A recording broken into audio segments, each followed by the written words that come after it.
So I think how we're going to go about this is me and Thuy and I are both going to speak to the kind of DIY home ideas that you can have for coming up with some basic shooting tools.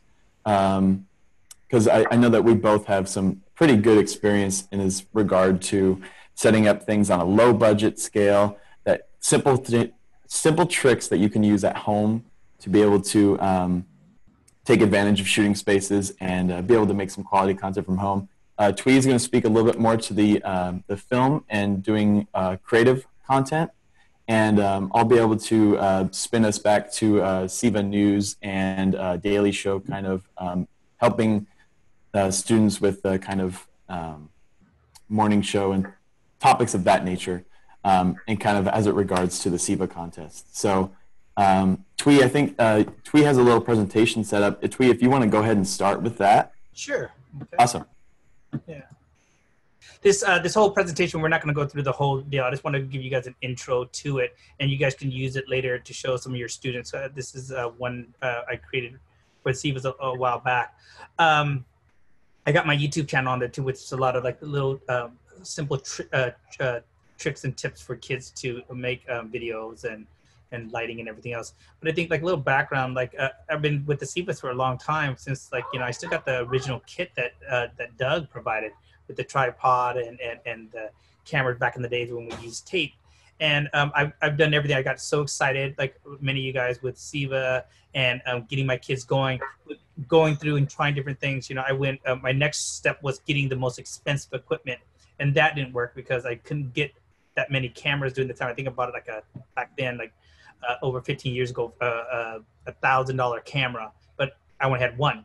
So I finally got it tuned down to getting the most inexpensive equipment and having the kids just make as many videos as possible. I think that's what we're going for, is just allowing kids to make as many videos as possible, good or bad, but just learning from each videos they make and adding on. And, you know, we love watching from the beginning to the end. You know, it's like, look at your first video that you made to now, look how you've improved. Because it's like, kids think that they're going to make one video and be great at it, but it takes many videos to improve on, you know.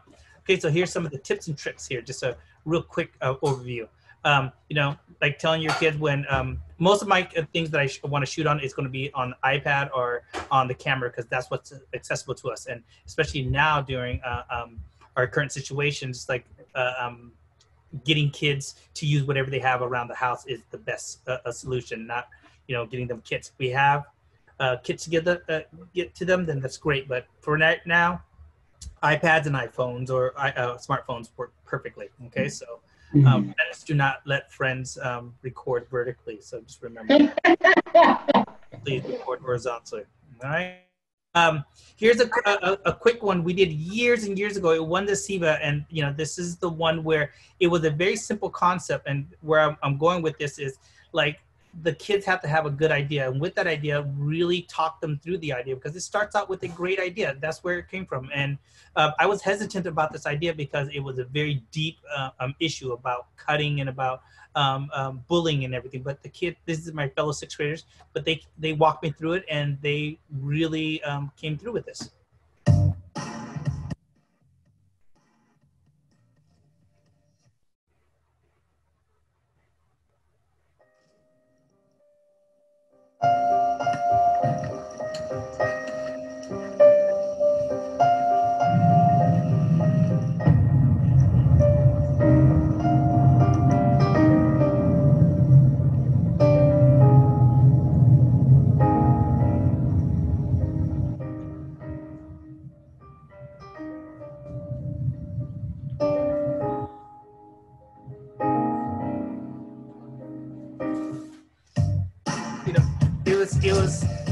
I found it because it was no dialogue. It was a simple video. It had many cuts to it. I have a video later on that I use for the presentation that I'll just link up there, that the video will walk you through, and I still have the original storyboard.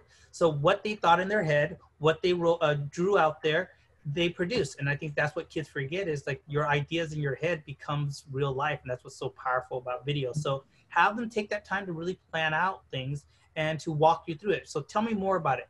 I'm pretty good now where I can hear a story, their Hollywood pitch and go, yeah, that's too long. You got about a 1.5-minute video right now. It has to be 30 seconds for the SEVA. So you can kind of hear their progress and how what they're going through. A funny story is like kids created a video for the SEVAs, and they're telling me, okay, so these kids are they're it's about drinking and driving. So they leave a bar and they drink too much, and the friend says not to drive. I'm like, okay, you guys are 6th graders. How are we gonna pull that off? You know? So is it realistic? And so talking them through the idea and saying, can we shift it to maybe smoking at school or something more realistic? You know, so again, it starts with that idea, and I think that's a powerful job in where we stand is helping the kids making their vision come to life, you know, and offering ideas along the way. And so I think that's how we can tune in our skills as a teacher and as a media teacher to help them walk it through. Okay, what are you guys going to need, and go through that whole process for themselves. Okay. This is the basic equipment that I came up with, and these are like great links there. Let me see. Tripod, the standard Amazon tripod that I use. I've used a lot of things where I'm like, okay, this is the best bang for the buck. Here is the smartphone attachment. I've tried all the smartphone attachments, and I found out this is the best one. You know, there's many on the market, but this is the best bang for the buck. It comes down to I forgot what the last one is, like $3 or $4. And then I have like iPod holder. The IKEA lamp right down here, this is a great diffuser and great way to just put out there if you have it at home. Nothing fancy, just put a light in there, and it just diffuse the light just really beautifully. So that, as simple as something like that. And again, it doesn't break the bank. It's something that I think is under $20 altogether. Hang it with just a really quick lamp, or just drape it over something, but it really diffuses the light for many purposes. Okay. And here, like the more expensive, if you guys have the money, I found the pocket. The handheld. I've seen Nick use his fancy equipment, but getting the DJI Pocket one helps out with the stabilizer. Again, it's $300, but it does a lot of the shots that you need, and you have to add onto it. And it's pocket size, and I feel comfortable with my students using it. Let me see here. My case. There you go. So just the pocket, the pocket cam. It has a the mini SD card on it, and so it's done great for what I need to do. And it, again, I modified my equipment over the years, where I used to have my dream list was something like what Nick has, but then it's just like, you know what, this does the job. And also too, getting something that I'm comfortable for the kids using. I would never feel that comfortable loaning out what Nick used to 6th graders. You know, it's just something about it just irks you. Just, oh God, I don't want them to break it. But here, you know what? It's a Pocket Osmo, $300. If it breaks, I can replace the lens. I can get it. It's not a big deal. And some of you guys using for smartphones, there's the DJI gimbal that also made by Osmo that is great too. A more professional lighting works out, where you guys can have like a battery powered light where you can take it into the field. It's recommended, but you know, if you don't have it, again, just use what you have. Okay. I shoot most of my students, and I shoot most of our stuff on iPads, tablets, and iPhone. I figure if they shoot it and it is an awesome job, the story is phenomenal, I offer them, hey, if I can get you guys a really nice DSLR, would you want to reshoot it again? And I always give them an option. And a lot of them are excited for it. And so then they reshoot the same deal with a nice camera lens, the nice option. But again, it goes back to that awesome story. If the story stinks, it doesn't matter if you're shooting on a red or whatever. It's the story still. It doesn't matter. You know, it's not gonna. It's not gonna appeal to the audience. It's not gonna appeal to the judge. So that story is so crucial. Is it an original story? You know, is it something that the audience can relate to? Just talk to the students about that. It all starts with that story. And it all starts out with that simple story too. At home, think about things that are going on. You know, I strongly believe that the next SEVA, the next year's SEVA, there's gonna be a lot of COVID stories. There's gonna be a lot of COVID PSAA. So it's like, is there something else that you can do, or COVID related, but not, there's going to probably be a lot of PSAs about wearing masks, I bet you, right? About washing hands. So is there something else that you can relate to that has to do with COVID, but just maybe not in that area? Because it's just, as a judge, you watch it and you're like, oh, wow, that's another PSA about masks, another PSA about masks, and there's nothing wrong with that, but it sparks the judge's interest if you can come up with a new, different idea. So just encourage kids to think about that. I have a 1-minute script here. With a 30-second script, I guess the industry standard is a page a minute. So have your kids, encourage your kids to write a half-a-page script, and it doesn't have to have dialogue, but if it does include dialogue, then it just has to be a half a page, and just modify that. So I mean, that kids get excited about that. Can you write a half a page dialogue? It's something that you're not writing forever. And if it goes beyond there, tell the kids it's probably you're gonna have to do a lot of cutting, okay, and modifying. All right. Now you guys know this. When kids are coming in there, they're thinking this. This is what I want right here. Oh yeah, it's gonna be epic. It's gonna be this and that, but this is what happens. So. Got to be realistic about that, guys. We're not going to have explosions. We're not going to have this, okay? I know you want this, guys. You're going to have to do a lot of work to get this. Yeah, this is what you got, okay? So, more realistic, because, it's just where we're at. I mean, we're sixth graders, we're not Hollywood. But don't be afraid to push those standards though for the kids, work on lighting and dialogue, and so just remember that. I mean, I have high standards when it comes to my video production, but it's important to have that, and just realizing, like, you guys, they're working on millions and millions of dollars of budget. So we're very limited. So let's work with what we have, So, but again, have those high standards, okay, for the kids. And start out with a storyboard. A storyboard is really crucial. Using stick figures are okay. And nowadays, sometimes I tell the students, once you have an idea, go out and take pictures of your ideas of, a digital storyboard, okay? And then just take that time to plan out your shots, okay? So, and once the kids have an idea of what they're gonna shoot, then go ahead and do it, and then have it, create an outline too. So all that pre-planning is so important. Kids, as soon as they get the camera, they just wanna go out and work. But go out there, rehearse and practice, because it really does make a big difference.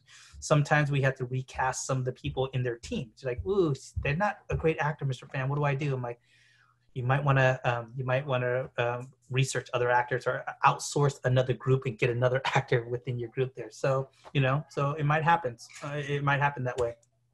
And I think that's it. And the other part of the slideshows, you guys can watch at a later time, and that's about it. Just really have a plan for yourself when shooting at home. Have a plan of how long it's going to take, where you're going to shoot, what the environment's like, all that. So and plan out days. Think about weather. Think about all that aspect, because it does matter too. Of where the shadows are at, and what's this like. At school, when the kids are shooting, we have a certain block of time. So I say, go out to the area that you're shooting. What does it sound like right now? If it's recess time, you guys might want to think about a different location. So think about at home, if it's on a Tuesday morning and that's garbage day, that's probably not a good idea, So think about what's going on, or around my place, there's a lot of yard maintenance, people having yard maintenance at certain times. So think about that, think about like somebody cutting their lawns or weed whacking. So that's all important. That will also show up, Let me see if I have it. The microphone that I'm using too, I forgot to talk about microphone. I don't think I put that in the link, but I'll put that down there. I purchased on Amazon a $20 microphone, and it's a lavalier mic. And it comes with an extension to your smartphone. It's like the standard jack, and you can get an adapter for iPhones and stuff. But anyways, we tuck that underneath there, and we put it underneath our shirt. So we run it like a lavalier mic, but yet it's an external microphone to capture better sounds if you need it, just if you're doing like PSAs or recordings. So that's always a recommendation, because I have also Zoom sound recorders, but they can run up to $100, $50, whatever. But that $20 two lavalier mics works out perfectly for what you need. So sound, lighting, and a good script. I mean, that's all you need to know to do your DIY Hollywood style movie making. So, Nick, anything else you can think of that can add on? And Trevor, jump in too. I mean, Yeah, I loved what you said earlier about really seeing what the kids can get involved with at home. And speaking from personally experience going up through the program, is that can you guys hear me okay? Also, I adjusted the audio. Okay, good. Going up through the program is that if the kids can, get involved with their parents too, have the parents get involved to help their kids out. Whether it's just getting down some extra sheets for a backdrop, or moving a car out of the garage and letting them shoot in the garage. Simple things like that to help them secure a space to shoot. Maybe if they have some extra light bulbs to use for an extra light, things like that. Having your kids get their parents involved to help them, I think, is going to be really crucial in helping them get creative for what they can come up with as far as DIY studio, for cameras. I think you'd be surprised to know is that some kids, maybe they just haven't asked their parents if they can use like the family camcorder. A lot of parents will have one of these old Vixia camcorders that we are providing in the field kits that they used to record the 6th grade play back, long time ago. And I think if a simple question to have the students ask their parents, like, hey, can I borrow the family camera? I think that's huge. And then, they have something that they can use at home. So I just wanted to kind of go over a couple things as start as kind of going from camera, audio, lighting, and into the studio stuff. I think I'll start off with the studio is that, they want to have a isolated space for them to shoot. I think is really clear, is kind of key. And that can be all sorts of different places, whether that's in a bedroom, just having a blank wall behind them. It can be in the garage. I think you can have your kids get creative with setting up a sheet in the background, taped to the wall, taped to the garage door, and then, boom, there you got a studio. I mean, a studio is anywhere that you have control over the light and the sound, and that's your studio. And that's all you really need. So I think getting the parents involved and having them, come up with some creative ideas themselves as best with ways they can, create a studio at home is going to be really key.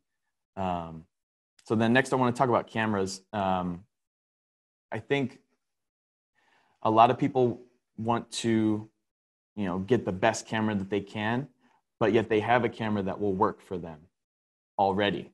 And I mean, even if it's just a cell phone, even if it's a webcam on a laptop, anything that has a camera will work. It all depends on how you use that camera. So those are just a couple of the ideas, laptop webcam, smartphones. And we are providing some of those field kit cameras for those that sign up for them. So that's a huge thing. And really push that, having the kids ask for if the parents have a home camera that they can borrow. I think that's going to be, really a good way to go about it too. Yeah. Sorry, Nick, but like in my household, when you upgrade your phones, a lot of times you still have your older smartphones that's not Wi-Fi, but it's not like a cellular hooked up, but it's still good for the phone. It's still good for music. So it's like, hey, take that old iPod or whatever and shoot on it. Again, don't worry. I mean, I'm sure the kids are not worrying about 4K or 1080p or whatever. It's just like, hey, it's getting your story out there. You have something. It's an older phone. If you drop it, it's fine. So, and sometimes my students, if I'm not using it, it's like, yeah, go ahead and borrow my phone, So I don't think we mentioned before, but it's like invest in a good tripod because that stabilization is so key. That's one of the things like majority of the judges look at. If it's shaky, then it's really hard to look at. It kind of makes you sick. So, just adding that up. That's super, super good tip, Thuy. And I think, to go along with the tripod is that some people might have tripods at homes, but a lot of people might also have selfie sticks, just a family selfie stick out on a location.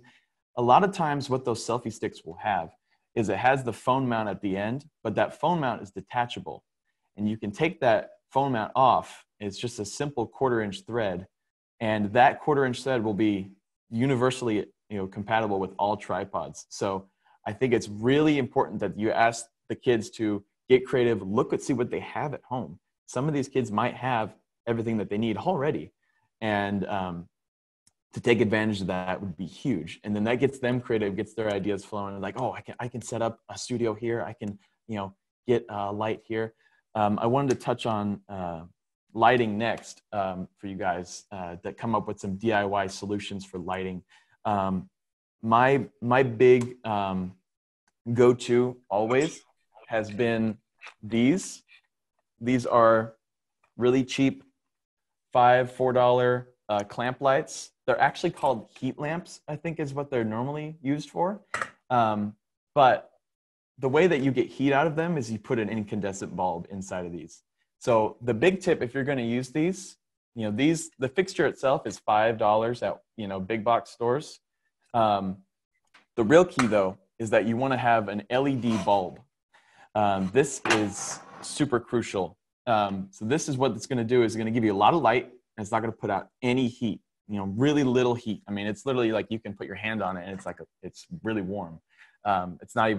It's not going to get hot to the touch. It just gets a little warm, but this is crucial. And just make sure that it says on the actual bulb, LED light. And they come in all sorts of color temperatures, brightness as far as lumens. This one's 1100 lumens and it's 2700 Kelvin. So when you put it in here, and I can show you guys here, you plug this in, it's really bright. And this is great for having 2 of these or even 3. If you can get 3 of these and then light bulbs for under $20, boom, you got 3-point lighting set up right at home. And it costs you less than a family meal out at McDonald's or something. So another thing that go along with this for lighting is sometimes these aren't the greatest for soft lighting. Sometimes these are very harsh. There we go. So what I like to do is I actually found this really cool diffuser on Amazon. It's actually this one right here. And what this is, it's a just little plastic diffuser. And they're only, I think it was $5 for 2 of them. And you get prime shipping and you get 2 of them. You can put them on. And these literally just cover right over the actual clamp light here. And now you've got a softbox light for under 20 bucks. And this will significantly increase production value in a lot of your sets. So I'll put links to those in the chat here at some point. So that's kind of my go-to for cheap DIY lighting. There's also other things you can do with I really like the China ball ones that I call them the China ball. I guess this is what they called. But you get them at IKEA, or I think you can get some stores like Target and Walmart. It's the one that Thuy showed. And that's huge because that will give you soft lighting for the same effect, and you can hang those from ceilings, and that'll give you like 360-degree lighting, as opposed to these are very directional. So it all depends on your use case, what you want to use them for. So those are my 2 lighting kind of secret tips. Also, I have another tip, is that a lot of times we forget about how the light affects the camera itself. We focus a lot on how it affects the subject, but a lot of people forget that when light goes into the lens, like you just saw, it tends to flare and get really bright. So what I've done a lot with my home setups, and I can show you guys here in a second, is that I take a little bit of either gaff tape or just a little piece of cardboard, and I'll make a flag, and you'll see this in Hollywood cameras, is that they have these big French flags over the lens, and that blocks light from getting directly into the lens from above. So let me see if I can show you guys this real quick.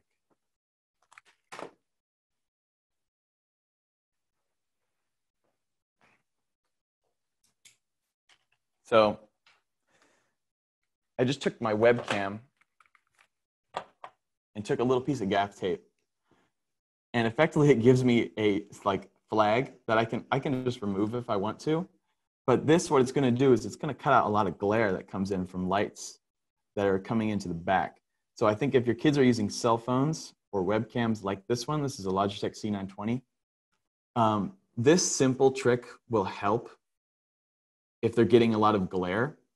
So, or, you know, ghosting, lights coming right into that lens. If you put this on that lens, it's going to help out a lot if you're getting some of that, you're getting issues with that. So that's another kind of simple trick. So that's kind of my little lighting DIY tips here. Nick, can I also add on too? Yeah, go for it. I tried to find a video, but I couldn't find it. But a lot of the times, you guys, just finding natural light is the best trick too. You know, it's like if you're filming in an area in your house, like right now, you can see right here, I have that window open. Just by opening up a window and standing closer to it and allowing that natural light, just the sunlight. I mean, it's like that's free, you know? Oh, my kids and I love when it's cloudy days, because cloudy days is like a natural diffuser. The cloud diffuses that light, and then we go back and color it later. But it's like we run outside when it's nice and cloudy, because the lighting is really neat that way, you know, we show the kids. So sometimes if you don't have the money, if you don't have the resource, you got to be creative with your shots. Go find natural lighting. You know, again, looking at where the sun's at, and be cautious of, you know, shadows on the face, and moving your body, moving the camera, and taking that little time and planning there. You can have really decent lighting just by using what nature has to give you, you know? Yeah, and I think that's a really good point, and I'm glad you reminded me of that. I had that on my notes, but I forgot. If your kids are planning on shooting with natural lighting, really, really important that they do it right. A lot of kids, what they'll do is they'll go right in the backyard, middle of the day, and they'll jump in the backyard, put the tripod down, and they get back in and they look in the footage after they've gotten out of the sunlight, and they're like, oh my goodness, I can barely see my face. So I think a really big tip is that you want your kids to either be shooting at golden hour, or they need to be shooting outside in the shade. Those are two things. The first one, golden hour. If they're shooting at golden hour, that is, you know, the golden hour of sunset. It's the hour right before sunset. That's going to give you naturally diffused light. It's also going to look really nice because it's a nice, you know, orange tint, and it gives you a little bit more higher production value kind of quality, as opposed to just shooting at noon, where the light's coming directly from above your head and giving you really harsh shadows in the entire face.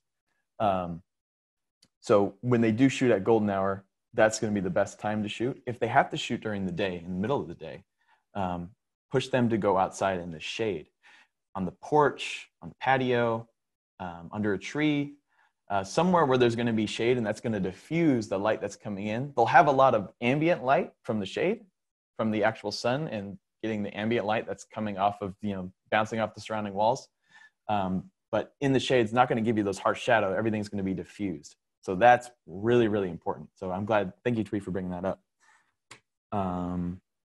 Let's see. So I think also we want to talk about audio. And I'll be kind of listing off some brands that I know that are really good quality and are also fairly reasonable on the price. I think Thuy just sent the lavalier lapel mic in the chat. So you guys can take a look at that. Some other good ideas to use are USB microphones. So if your kids are recording with their laptops, a good brand that I would recommend is called Blue. Particularly the Blue Snowball is going to be their, Thuy's got it right there. Look at that. So that microphone is so reasonable at price. I believe it's less than $30. And the quality you get from that microphone is just phenomenal for the price. I think it's really a good tool. If your kids are looking into, you know, doing this some sort of professionally, that's a great first mic to pick up. So definitely look into that. Trevor's got a question. What do you got? Oh, you're muted. There you go. What are you using? You sound really good right now. What mic do you have going right now? Like, you sound really crisp and clear. I'm using a lab. Oh. So, Gotcha. Okay. Sorry. But I think, there's some really good labs just like this. Saramonic makes really good microphones that are fairly reasonable in price. I'm using a Sony, so that's going to be a little bit out of a lot of people's price range. But Saramonic makes really good stuff. Also, Movo makes some good stuff on Amazon if you look up those brands. Back to lighting. The lighting stuff that I use at home, it's a brand called Newer. Neweer, I believe is how it's spelled. You can find them on Amazon or some other websites. But they make a lot of reflectors, LED light panels that are super cheap and really easy to use. So I would definitely push you guys to those websites, those brands, as opposed to more name brand items, because those are going to run you a higher price always. But getting back to audio, I think, your kids have definitely a few different options when it comes to that. They have lav mics, they have boom mics, they have USB microphones. A big thing that my kind of trick is that if I'm needing to get a lavalier mic, but I don't have a recorder or an input to a phone, what you can do is, if you're recording on a camera, you can plug in the lavalier mic to your phone, record a voice recording on the phone, put this in your pocket. You now have got a separately recorded audio track that you can sync up later in your editing software to your camera. If you need the added range of a wireless microphone, that's one way that you can do that. But that's also contingent on the fact that if you have an additional phone that you can record on in addition to your camera. So that's another way you can do that. Nick, I want to just check out I just want to see if it makes a big difference, okay? 'Cause sometimes my audio doesn't pick up, but let's see if the link that I put up there. Oh, is it you going to plug it in right now? Yeah, let's see if it makes a big difference. Yeah, let's take a look. This is my audio without it, okay? This is my audio without it. And he's right up next to that mic too, so. Okay. You guys hear me now? Oh yeah. So it's a lot more sensitive. Yes, and that's up to the chest. So let me just pin it to my. So, how's that audio? That's pretty good, and I think it's what's really good about it is that it's really close to your mouth. Yeah. And because the biggest sin I see with recording on some of these camcorders, and when the kids don't use a microphone, is that it's going to use that built-in microphone, and when they have that camera 6 to 7 feet away from them, the audio is not going to sound that great. Yeah, and I'm going to put it underneath my shirt too, like I showed you, like some of the recordings that. Okay, so how's that? Can you hear it still? Yep, and that's going to give them a little bit more isolation of its sound. Yeah, and so you're not getting that much room noise. Yeah, so that's that link that I showed you. That's 2 lavalier mics with it comes with a great package. It has a splitter. It has an extender, so that way you can film from far away. And that's like, it roughly runs $10 a mic. So that's not bad that's not breaking the bank at all. So, it's like, again, there's differences in the sound that I see, but it's not bad for the price. Trevor's got a question. You like to have them put it under their shirt? That's awesome. Yeah, well, like if we're doing news, like what Nick said, then yeah, you can wear like a lavalier mic. But if I'm recording, I did like an intro one time, and we needed better microphone, so I just stuffed it under, put it in the shirt so you didn't see it, So, but that's for dialogue. So, yeah. The second you put it under your shirt, I think the sound was even better. Yeah. So again, yeah, and it's hidden, so that way you have that again. I think it's like a 6 feet extender that it comes with, and 2 mics. Right. It comes with the the wind diffuser, so it comes with a lot for $20. I didn't believe it. I'm like, my friend had it, and I'm like, what are you using there? It's lavalier. She's like, $20. I'm like, I tried it. I heard the audio. I'm like, that's pretty decent for $20. Because I go with the Zoom 150 and the hookup, and it takes a lot to hook it up. Where this is, you just plug it into your phone or your iPad, and bam, you're good to go. So you're just clicking it. You're not duct taping it underneath. No. It comes with the clip. So here's the extender with nice wrap to it. Here's the other lavalier mic. Here's the extender that it comes with. And then here's the other lavalier mic. So not bad for, again, for $20. Awesome. So it used to be cheaper, then they jacked up the price, but you know, $20 still, $10 a lavalier mic, you know, and Really there's no apps you had to put onto it. It's just straight to the phone. With the new iPhones, you do have to get the adapter though to it. So because it runs with the standard headphone jacks. So that's how it plugs in. So not bad. For And a quick fix. I know you can pick up those adapters for like 10 for a pack, really cheap on Amazon. So yeah. And I will mention too, like the mics that we're going to be providing in some of these packages that we have set up, really, really similar, and they're really good quality. So some of those, like the one that Thuy just sent, you know, those go a long way, picking up one of those. I'll also say that in regards to audio, if you are needing, you know, if you're just trying to use, you know, a cell phone to record, just recording a voice recording with this built-in microphone on a cell phone and syncing up this audio later will help a lot, because you're getting a microphone closer to someone's mouth as opposed to a camera being 6 feet away. The closer the microphone is to your mouth, the way better the audio is going to sound. I mean, if you see Hollywood studios, the boom mic is always literally right here, just out of the shot. I mean, they're trying to get it literally within 6 inches of someone's mouth to capture that crystal clear audio. Another thing I wanted to talk about for audio is room noise and kind of sound isolation. A lot of, like right now I'm recording in the conference room, and it's, we got a lot of reverberations coming off the walls. And I don't know if you guys can hear that because I'm laved, but not a ideal audio recording setup. So a couple DIY tricks that I've done in the past, there's always, you know, buying sound foam on Amazon, and you can get the packs. I've had the packs. They work pretty well. Typically kind of expensive for what they are. It's like 20 square feet or 12 square feet for $20. So that's not really much, you know, spacing you can cover. So I have explored that route before. Not the best.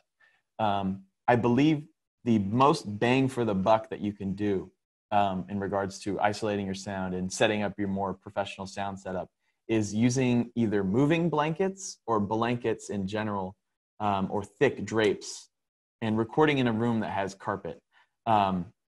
What I've done in the past is hang up blankets on the ceiling, just staple it to the ceiling, or on the walls, and recording in that blanket or putting blankets on flat portions of the wall will help significantly isolate sound and reverberations that are coming off the walls and cut out some of that echo.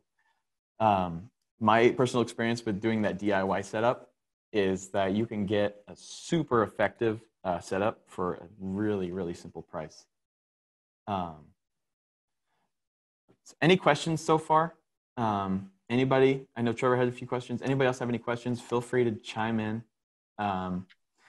And also chime in. I do have all of the equipment back here that we're going to be providing in these packages. If you guys have questions about that equipment, please speak up now. Even if you don't speak up now, you can always send me an email, give us a call. I'm more than happy to walk you through how this equipment works and how you can best use it. But that being said, I have all the equipment back here. If you guys have questions about how it works, feel free to speak up now. I do have one question. Yeah, go for it. So I noticed that there's no headphones associated with any of them except for the last one, which is the camcorder and all of that. Right. And I know that we stress the importance of the kids wearing headphones, but yes. Also almost all the kids are going to have, you know, their own at home. And so that doesn't surprise me. But I guess my question is, if they're doing something at home themselves, then they're not going to want to have headphones on and be filming themselves, right? So no. How do you suggest we have them? I mean, do you just have them do like a little snippet and like double check that the sound's working and then do it again? That is the best way, I believe, is for them to record a setup as they're going to do it, speak at the volume they're going to be speaking at, and record a small portion of it And I would even go as far as to bring it into their computer and actually look at the clip on a proper set of headphones rather than them just looking at it on their phone or on the camera. I would record a quick clip, have them speak at the volume they're going to be speaking at, bring it into that computer, if they want, bring it all the way into the edit timeline. If they got the time, bring it all the way into WeVideo, bring it all the way into Premiere, and just test and see, because practice makes perfect. They're not going to get it right on the first try, but the more that they try it once, see what works, see what didn't work, get some feedback on it if they need to, maybe send someone else the clip, see what they think of it. The more that they practice and get it going, the better it's going to turn out in the end for their final product. So yes, I would say record a test.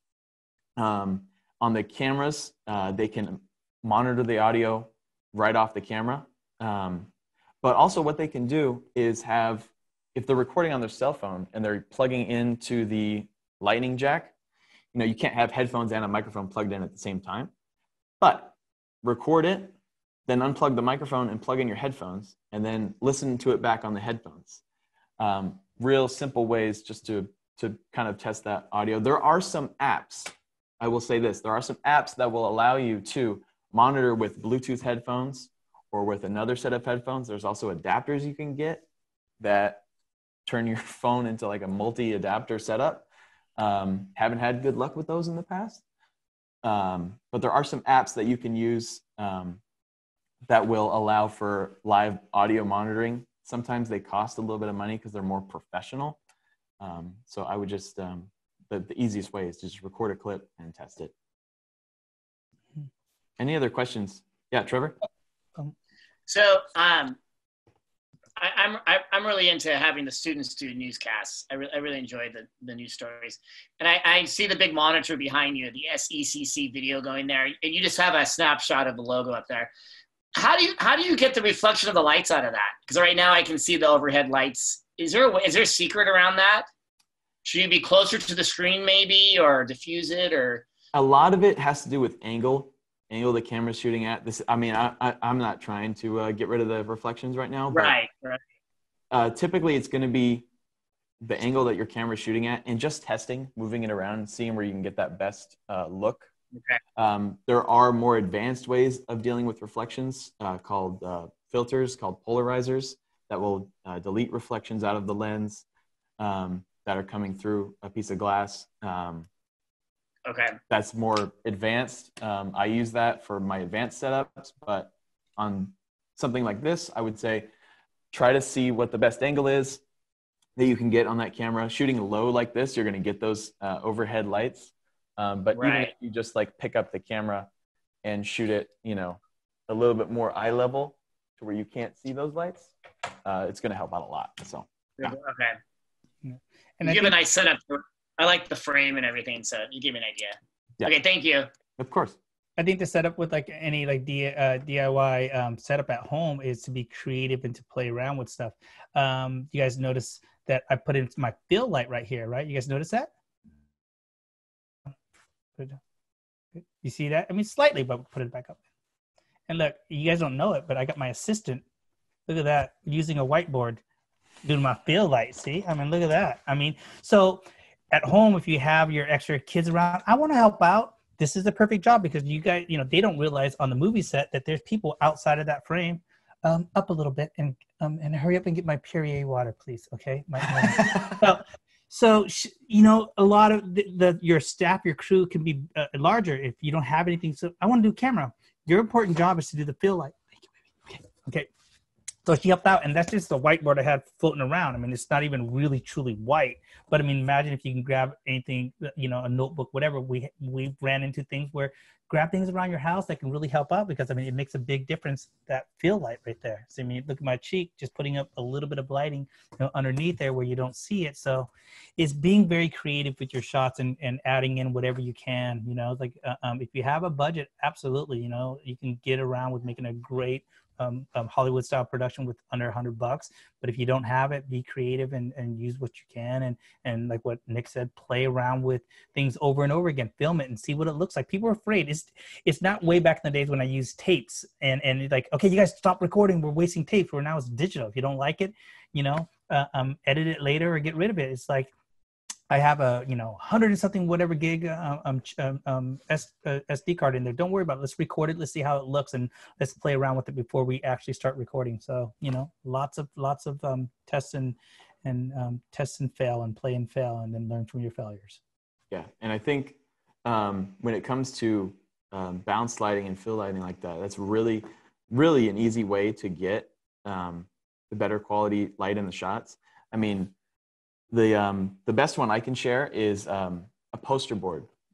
Dollar Tree or some of these big box stores, Walmart, Target.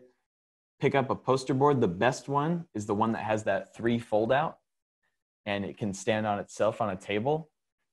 Just having one of those and bringing that off to the side of the camera is going to bounce that light even greater than just a piece of paper. So a poster board is really a good way to do it. I mean, a poster board really is just a big bounce. I mean, that's all it is. When we have professional bounces here out in the studio, but a poster board would do the exact same thing. Some bounces are more metallic in kind of material. An easy way to do that is tinfoil. Get a piece of cardboard and put some tinfoil over it, and effectively you get a reflector for free, basically. Just get some tinfoil, put it over a piece of cardboard. I mean, really, really, just like when you see people doing those suntans with the big tanning sheet. I mean, that's all you need, really, something just like that. Windshield sunshades. That's a good. Thanks, Scott. Scott said the sunshades that you put over your windshield. That's a bounce too. It's reflecting light. I mean, anything that reflects light. I mean, it's really, really simple. Just come up, and it's just being creative with that. So, any other questions? We'll just kind of open it up to Q&A. Yeah, Trevor. I thought it'd be kind of neat, Liz. This is a thought because we're all new to making these studios or setups. Might be kind of cool on our website, our teacher website. Have students send you photos of their setups, backstage shots, and just have a series of shots so we can start to see all the different setups. I don't know. Just listening to Nick and Tweet here, it's like I'm getting a lot of good ideas. And I don't know, just a thought, have students send you shots of backup setups and, because that helps everybody. And not only that, I think it's a great idea. But, in the previous session, we were talking about how do you build those teams and how do you keep students engaged? How about having the students share ideas? And, what are their setups? I know Jeff had a couple of pictures that he shared out, from things that students have done. But what a great way to get them to bond and to, have ideas, and then for their ideas to share out with the whole group. I love the idea of sharing. Always love the idea of sharing. That's a super great idea. Love it. Right away, I'm thinking like, hey, class, everybody try to make your own little home studio. And then get the parents on board. Like, yeah, really try to find a spot in the house where they can film everything. I don't know. Nick, that came to me just from your Dungeons and Dragons set, Yeah, and really, I think a lot of the parents will be super helpful in helping their kids. Oh yeah, do you think that the parents are going to say, "Oh yeah, take the dining room"? Right? Yeah, let's do it now. But I also too, having my kids at home during this whole situation, if part of it is like constantly entertaining the kids, it's the hearing of I'm bored. So if my kids came to me and go, can we set up a studio? Can we go film for a couple hours? It's like, seriously? Awesome. I would give up my dining room for that, because I mean, it's a different times now where I got to go work in my office. You do whatever you need to do. And it's like, if you're not killing each other, I'm okay with that, So it's like, if you hear quiet on set, cameras rolling, action, you're like, dude, that's awesome. It's like, let them run with it. And so I think that's cool. If you peek outside, because my wife and I are like, okay, are they killing themselves? It's too quiet. What's going on here? Is anything on fire? Do you smell fire? So we look outside. If your kids are filming, if they're setting up stuff, that's awesome. So it's like, and you guys know, filming and setting up everything, it takes a while. So they're going to be out there engaging in awesomeness for an hour or so. So, I mean, it's like coming up with new ideas every single day. It's going to be a long trek, guys. So it's like getting things for the kids to do. It's putting it out there for the kids and getting them excited about something rather than, digital math online or whatever. It's like, hey, would you guys like to film a science video? Would you guys like to do a newscast about what you're learning at home? It's getting them motivated. So I work with younger kids like 4th, 5th, and 6th grade, and it's real heavy on interviews because they figured out that they don't have to write as much if they do an interview. So I was trying to convince them to use 2 different camera angles for interview. You guys have any pointers on what, like close up, far away, up, down? What's the best way to do that from multiple angles? Yeah, so there's a few ways you can shoot an interview from multiple angles. And I'm assuming you're talking about the interviewee, like the person that's being interviewed? Yes. Okay. So there's a few different ways that we do that. Typically, the way we do it is we shoot our interviews askew to where, if I can frame this right, the person who's getting interviewed is on the right of the frame, just like this, and they're looking off frame towards the majority of the space in the camera. And this gives a nice dynamic look, and then your person who's interviewing is going to be on the opposite side of the camera over where my hand is, that way. So that's one angle. The other angle is to have a straight on interview, just like a Zoom call like this you can do. I really like using rule of thirds and things like that. So I think just really simple is just to have one that's wider and one that's more close up. We do that a lot with our interviews, is we start off with a wide shot and then we punch in to a close up. The way we do that is by shooting in 4K, so we can leverage the additional resolution of the camera and then just punch into a 1080p shot, still retaining the image quality. But a way you can do that is just by having 2 cell phones, one that's closer to the subject and one that's further away. You can also do the punch in on one single camera setup to a point. I would say don't push it because you'll start to lose that image quality, depending if you're shooting in 1080 or 720p. So that's the way I would go about it. There's also some other ways that you can do it. There's older styles where people would do like askew shots. That's kind of old school. People don't really do that anymore, but that's kind of the old way to do it. So, yeah. For some of my students that are working on a single camera, what we do is we let the interviewer know that we're going to be shooting it twice. So would you mind saying it twice? And then we just change up camera angles. We would shoot it there. All right. So what did you think of the SEVA? And then they're cut, and then change up camera angles. And like, we're going to ask you the same question again. And so then that way it looks like, and then in post, you guys can cut it and go back and forth, so I mean, it's a cheat way it looks, but it looks like you're having multiple camera and multiple angles there. You can go as far as cheat. I mean, you realize it, but you can, crop it in post too, but that's just like kind of a cheat way to get the close-up shot. But at least switching up cameras and just letting them know, I'm going to, in order to get make it look like I'm getting 2 camera angles, we're going to ask you the question twice. So film right here and action, and then, all right, let's do that again, and then action, and then cut it in post, And sometimes the interviewer don't mind because usually their second take is usually better. So because they're repeating the same thing. So that's another cheat if you don't have a two camera setup. Awesome. Any other big burning questions that are on people's minds? Feel free to jump in here. Let me see. I'm trying to think if there's anything else that we can really touch on for. I want to touch, I mean, it's not done yet, but like Trevor, everyone else, it's like, this is the first time, like we're in this situation, and this is the first time, I'm thinking about from a teacher point of view, that we're reaching out and really trying to connect together all teachers, like all 6th grade teachers, all whatever. So this is the first time when, we don't have the advantage of being in our classroom. So we got to make everything resourceful. So Trevor, if your kids need shots, like drone shots, I can provide that. If you guys need this, I think reaching out as a collaborative community and saying, man, does anybody have an interview here? I think this is that first time. I mean, it's digital. We can share clips. We can do that. I just bought a drone. So it's like, hey, anybody have a shot of downtown. Like, oh, here you go. I just paid for stock footage of my artist friend just to help him out with the money, but I paid like $50 to give him some stock footage of downtown Sacramento. But it's like, I have that. I can upload it on Google. Hey, Trevor, I got like 10 things, drone shots. Your kids are more than welcome to it. They're my shots, so it's royal free. Don't worry about it. So I think this is the first time we can utilize each other and kind of help out each other and reaching out for ideas and everything too. So, or even interview each other. Yeah. Kids can interview kids. If kids are doing certain awesome things, I like that idea.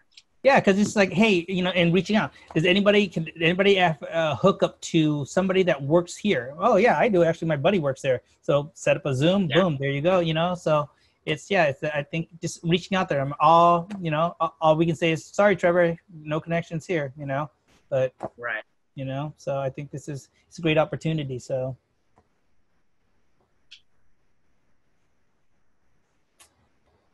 Any other burning questions? So Nick, the field kits, are we getting red cameras, and is that what we're getting? Is it Liz? Red cameras? Is that a rumor? Is it my rumor? 2045. Yeah. We're all getting one, or we have to apply? Everything's application. So okay.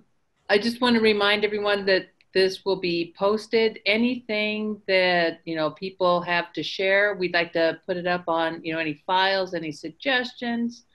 Like to keep the training going, if you will. So we'll be getting back to you on that. And there's nothing that says we have to go to 12:30. We just wanted to make that time available. So if there aren't any other questions, and oh, another thing too, like,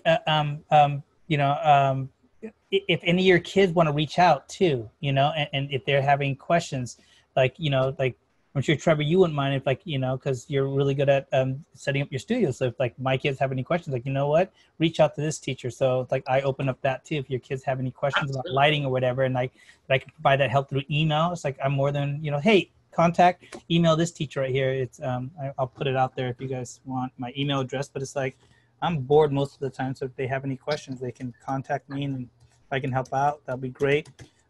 Give them a good tutorial video. I don't know. I mean, I think we're kind of like I said, we're all kind of in the same boat there. So yeah, and feel free if anybody has questions about field kits, about equipment to buy, contest rules, things like that. Don't hesitate to give us a call. We are always available on the phone. By email might be the best way to reach us, but feel free anytime you guys have any questions. Don't forget to send SECC an email. Trevor? Yeah, Trevor, what you got? Steven went away. I like his Baby Yoda. Are you still here, Steven? I'm still here. Sorry. Yes, I'm here. You were talking about interviews. I've had a lot of success with Zoom interviews. I brought in outside people, and the student would interview the other person, and we recorded, the two people on the screen. So, Nick or we, do you guys have any ideas? Zoom recordings or anything?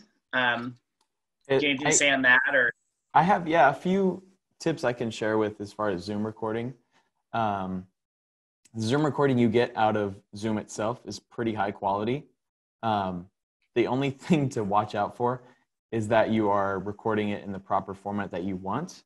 On our account, we're recording, these meetings in all formats. So it has the grid view, it has the individual view of whoever's speaking. So just making sure that you're getting the proper way that you want to shoot it. I'll say this too. I've recorded some Zoom interviews with an external software where it's screen recording the actual interview. That works well too. The one thing about that is you'll get the bar that highlights the speaker. Now you can crop that out when you get fancy with editing, but the advantages of recording to an external software is that you get your file immediately. You don't have to wait on a processing from Zoom. The the only real issue with recording to an external software is that there are a lot of ways that you can mess it up. If you don't have the settings tweaked just the right way, if you're not pretty technically proficient in some of these screen recording softwares, they can be not doing what you want it to do. The advantage over using Zoom is that it's click a button and you're going to get a recording out of it no matter what. It's just whether or not you have the settings set right. So all of it is going to be trial and error. I think, setting up a mock interview and just setting up a quick recording and doing a recording and seeing how it comes out, and then playing that back and seeing what you can do, leverage it in the edit, is going to be really crucial to test it. So yeah, I did one screen recording last minute. I'm like, oh, I'm going to screen record my class right now, and of course the sound wasn't on, so I got good visual but no audio. So I'm like, all right, well, that's worthless. So just nothing last minute. Just like what Nick said, just make sure you tweak and just look at all the settings for sound record for your screen, screen recordings, and make sure everything's all clicked and ready to go. And that's exactly what you want. Take that little bit of time. We did our school promotions last June, and we recorded 4 kids telling like memories. And I couldn't get myself out of the shot. So there was 5 boxes. I just wanted the 4 kids. So I hid myself with the school logo. I put that over my face. And that was a way to hide myself for the recording. So kind of a neat little tip. But Steven, you could do some really cool interviews, having a student interview another student or some outside, with Zoom. So I've had success with it. So. And it looks good. It looks good on when it's processed. So just throwing ideas. And kind of like what Trevor did for the SEVAs, the award night too. You can give your students or the interviewer the questions, and they can record it on their cell phones, and you can edit it in post too. You can just like, so Nick, how's it? And then basically Nick says, well, and then you just edit it in later. And then, because my kids, Trevor, I don't think I told you, but my kids saw you did the pre-recording, right? And then when the SEVA came on, they're like, wait, this is live? Like, no, you guys, remember we were there when they recorded that pre-hand. This is not live. How can we be live if we're not, So you fooled them, So it's just basically what you do in post is magic, So, that's what's awesome. Zoom has a cool function too. If you need a student, you can create your own little teleprompter. So you could press record on Zoom and then minimize it, and you're still being recorded, and a kid could read a script, on their screen. So we learned that out. That was a cool little trick that we were using for some kids to get some dialogue out. Does that make sense? You got you press record, minimize it, and then you just roll your script. And we got some good footage from kids doing it, I think that's huge. Thank you for bringing that up, Trevor. Teleprompter wise, a lot of people were asking us about teleprompter and what teleprompter we use. Using a teleprompter, especially one of the big heavy ones that we have, isn't always the best option, especially now they're kind of out of stock everywhere you go. But I think a really easy way to set up a teleprompter at home is using that laptop screen. Or even if they have an external screen that they can hook up to a computer and put that next to their camera, and then have a Word doc open where they have their script open and they can see the words. That's going to be huge to be able to read off that script. In addition to, maybe having a piece of paper with it printed out, having it next to them. So definitely exploring the different teleprompter options that you have. There's also the iPad teleprompter. That's a pretty popular one. I know that there was one teacher that had it and didn't have too much luck with the iPad teleprompter, but I think she was using an app. So I think just using any kind of screen that you can get underneath your camera, whether that's a cell phone with a notepad open and having some notes on there, will help for a teleprompter, or having a big poster board and writing out your notes on a poster board. We've shot videos where people have been presenting with notes off of a poster board to the side of the camera, and that's all they use. So I think there's definitely some different ways that you can go about using teleprompters. Yeah. We did the poster board thing. So my question is, what's the best place to put your homemade teleprompter? Because my kids kind of ended up looking like Trump during a teleprompter speech. They're looking this way and that way. And so do you put it above, below, side? Where's your advice? I would say that if you can put it right below the camera or right above it. If it's small enough right above it, that otherwise they'll look like they're looking like that, looking straight up. But if you have something right below the camera, that's going to be the best spot for it. If you have to, right off to the side, I wouldn't do the extreme where it's over here. That just doesn't work out too well. Nick, I think maybe he's talking about lighting. The bounce light, right, Steven? I was actually talking about where to actually put the poster board. For a teleprompter? Yes. Yeah. So for actually like putting notes. Yeah. For like a script. Yeah. And if sometimes when you have a poster board, you can't get all the text on your poster board. So at least for the size you want it to be, if you want it to be big letters. So bullet point notes works well sometimes if the kids are better at ad-libbing, some are. But if they do need that full script, the best option is going to be having a Word doc open.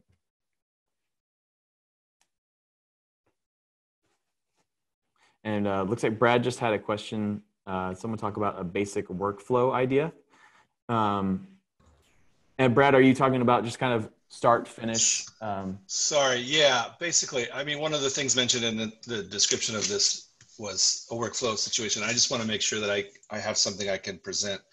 You know, sometimes that gets confusing when I'm working with the kids. Like, where do we start, and what's the process? So just maybe a basic idea of that, what people use, or is that? Any teachers want to jump in here? I mean, I can talk about how I would go about this, but I'm sorry. What was the question again? My internet. Just about a workflow, start to finish, kind of how to begin. Yeah, like what when we talk about the expression workflow, are we just talking about, you know, first you do this and then you do this, or what does that mean exactly, and how do you use it? Yeah, I have it on a document somewhere. I got to pull up there, but I work with sixth graders, so it always starts out with an idea, you know, and it goes with days. You know, you got 1 or 2 days to come up with an idea. Just give me a quick, you know, call it the elevator pitch. So just give me the elevator pitch. Then once you guys get that done there, and then it's all about the script and storyboard. You know, so it's like usually I want to give like a week. I mean, this is twice, 2 times to 3 times a week for an hour, so 3 hours a week. So give them about 3 hours a week to get that storyboard and script down there. And again, everything is work by semester. Uh-oh. Brad, what grade do you teach? I teach 5th, but the program is 4, 5, 6. The after school thing that I do. Yeah. Oh, okay, because when I did the public service announcements last year for the 2nd, 3rd grade split at Roxy School. Right. I have a document I created that was like, I can totally share it with you. It was just kind of walking them through that brainstorming process, and I showed them PSA examples like for that particular thing. Right. The news program, it was different. Like I tried to be rigid with it, but it didn't work. It didn't flow fast enough. They couldn't storyboard every single idea because we were moving too quickly. And even then we were like only once a month, right? We weren't like once a week. Yeah. I was just posting stuff on the board, and we just had like an idea board in the classroom going, and we would constantly be updating it. And then I listed the kids' teams next to it. So they knew, like they would pick, and I let them pick. They would say, okay, I'm going to be this idea, and they'd write their name down, and then they had a deadline, and we just kind of flowed through it that way. So I think it depends on your workflow, like what project you're doing. Because if it were like documentary or PSA or instructional, that needs like a storyboard, and that you have more time because it's just producing one piece. But if it's like a newscast, that's got to be real fluid. At least that's what I found. Yeah, I know that. I was admiring what you guys did last year at David Libbin. So, especially after we all got separated, so to speak. I mean, those newscasts that you pulled off, I was amazed that it was so good, because the kids were really able to do that. And I was wondering if that was one of those tricks of the trade where you sent them the questions ahead of time and edited it later, or was that live? Well, so one of the things that we did, and this wasn't my idea, this was another teacher's idea, is we would present our interview, the person we're interviewing, with like 7 to 10 questions, and we would allow them to pick a certain number of questions to answer. And so it wasn't like a real news reporter where you're trying to catch someone off the fly. We were giving them scripted questions and letting them choose, and then they would pre-record the questions for us and send them back. Oh, okay, yeah. So and that was just how we were. I mean, because we were trying to do stuff with, like, we had different people in the media on, and it was really hard to pin them down for a time to interview, especially with everything. They're not in the studio. It was really weird, and so that's how we did those interviews. Like when we did some of the stuff for the staff members, same thing. We sent them questions and let them pick like 5 of 7, and they pre-recorded and sent them back. And then the kids interviewed, they did their recording of their interview separate. And I mean, I don't know if that's the best way. That was just what worked for us last year, because it was hard. Yeah. I just shared a link to like the workflow for a PSA. Realistically, like in one trimester, the kids would get only 1 PSA done. The really advanced kids, the kids that are with it and always on schedule, was able to get 2 in.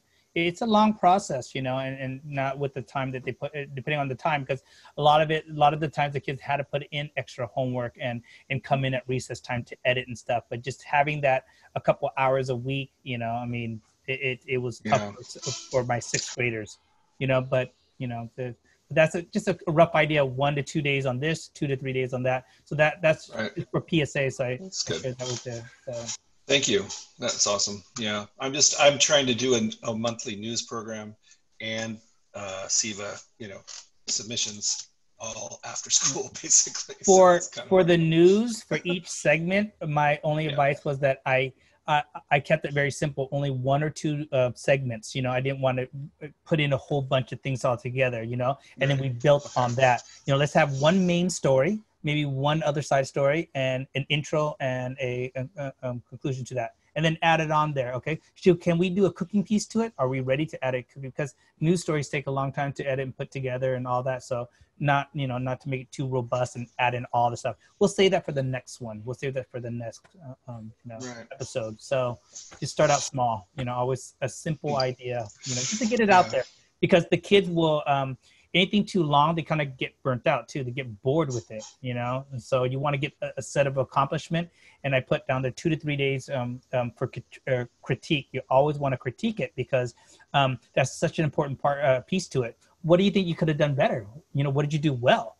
So that way the kids realize it too.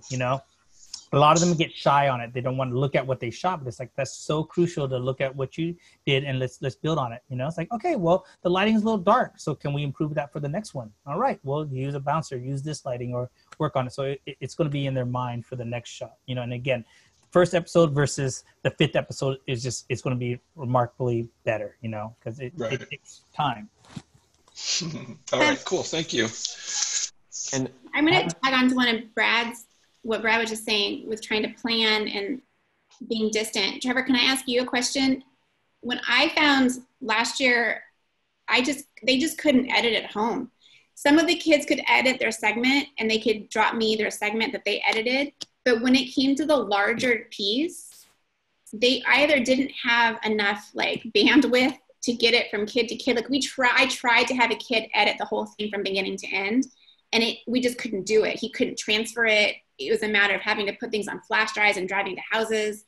And so how did you handle the editing? Are you editing at all for the kids? Are you having them do the bulk of it and you're just splicing the pieces together? Like, how are you doing the editing? Can you guys hear me? Yeah. I had a student that I had in the program for 3 years. So his editing skills, it was Purnell.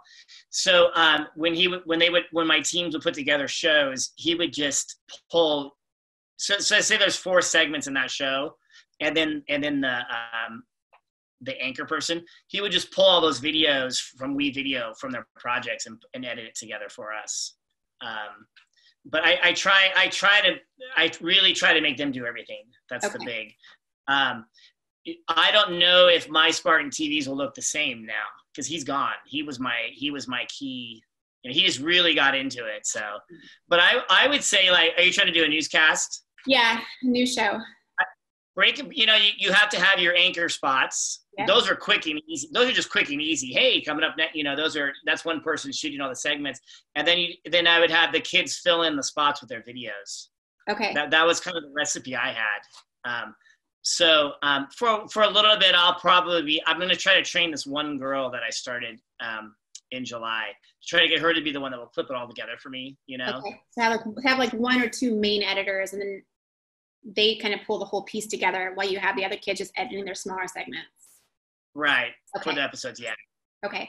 And then hopefully I'm going to try to get one main editor on each team, because I'm going to run like 3 teams. So okay. That's going to take time. Really like your that's going to take a lot of time, to make happen. No, so. Yeah. My other question was closed captioning, which David Lubin is a huge thing because we have a deaf and hard of hearing program. Are you guys having the kids go through and edit all the closed captions themselves? Or are you doing that? Or are you just doing the YouTube auto closed captions? For the SEVA awards, because it's a requirement and points, they were doing their own. Okay. My younger students, my 2nd to 4th grade, they would do their own, but then they did their own, but then they also, because they took it off their script, they also had to have a parent kind of check it because they're younger. Okay. So, and then I would go back in myself just to do a check to, but most of the time, by the time the parent got it, because that is very time consuming, the closed captioning was. My 5th and 6th grade, I left it on there. I go, hey, this is how you do it. And some of them got dinged points for not having it good. And I let them keep it that way, They submitted their videos with closed captioning not perfect. And I didn't want to change it because I want them they need to experience that, to do it correctly. So you guys are only having that closed captioning happen for the ones that you're entering into the SEVAs? As of right now, yeah. Okay. Liz, is there? Go ahead. When my students do the pre-production, no matter what age, because I in some of my classes, I even had 1st graders and 2nd graders, they still had to write a script. So that was that advantage when they did the closed captioning, because the script was already created. If we had an older kid help them out, all they had to do was pull up your file from Google, just copy and paste it to your to the closed caption. So that way it's already written down there. They didn't have to remember what they said. It was already written in the script. A little bit of modification if they change up the dialogue, but everything is already pre-done, should have been pre-done in a Google script. Okay. I just figured that's a standard now, just to always have closed captioning. I mean, it's just like one of those cover your bases. Just do it because that's what the industry standard is now.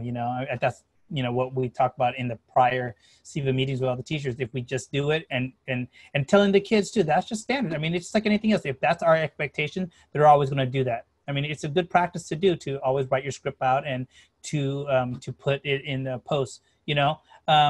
I think it's up to us. Like, if that one's really not going to the SEVAs, then, you can say, oh, don't worry about that one, Nick. You don't have to do it. It's okay, not to close caption. But wherever you're doing, I mean, most likely it's going to be closed caption. And it's not a bad thing to have, too, whatever you're doing, to have closed caption. Yeah. So David Lubin was a deaf and hard of hearing program. So we have to close caption everything to make it accessible.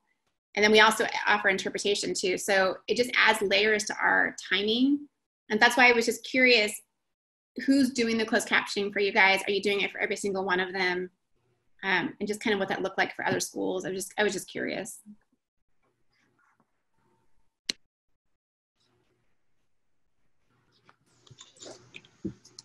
Cool.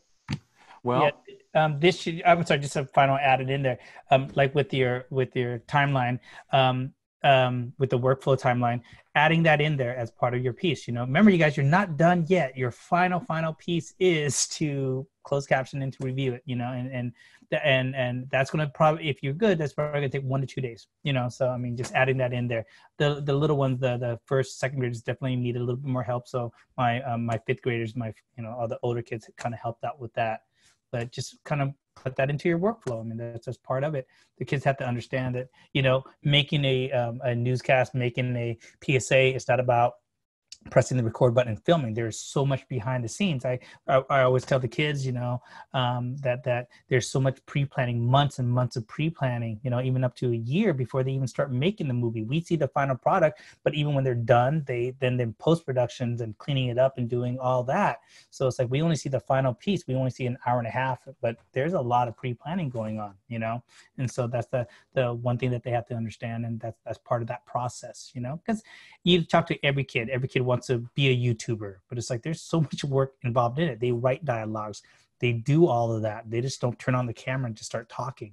There's a process to go with it. And that's what movie making is. It's a process. And it doesn't have to be a complex process, but it is a process. So it looks like we're coming up to the half hour here. Doug joined us. I was talking to Doug earlier with technical issues. So wanted to thank everybody. Doug, was there any comment that you wanted to make? This real good session, a lot of good ideas, lots of great sharing.